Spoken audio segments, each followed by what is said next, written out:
The World Wildlife Fund is spearheading the development of the National Mangrove Restoration Plan in partnership with the Forest Department and other key partners, including those that are members of the Belize Mangrove Alliance.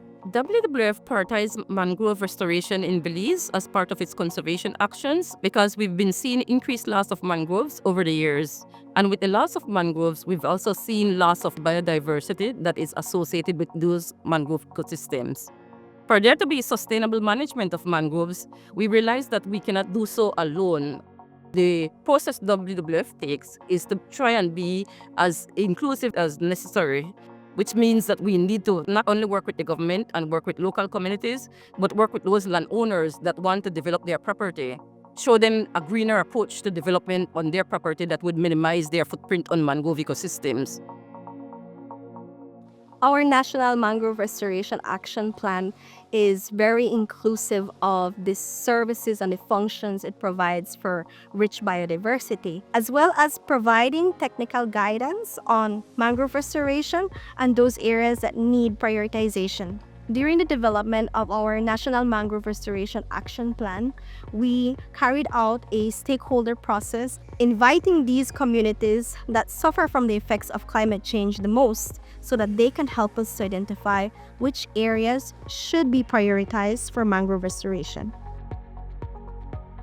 We have what we call a mutton season from March to June every year where the fishermen come and they would fish for the snapper.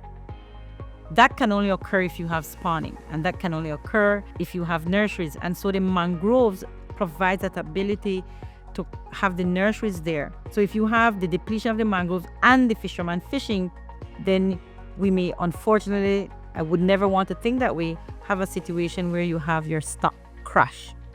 The involvement of local organizations like the Turniff Atoll Sustainability Association is critical for the success of mangrove restoration initiatives because they provide a wealth of knowledge that is tailored for the areas that they work at. Through the field work that we were involved in, we identified some key challenges.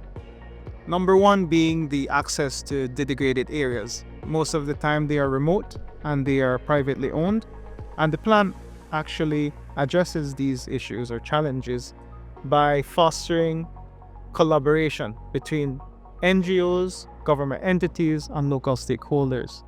Having a national plan creates the platform and all the necessary avenues that we would need to ensure that these things are protected for the physical environment as well as the people who rely on the intangible benefits that comes from mangroves.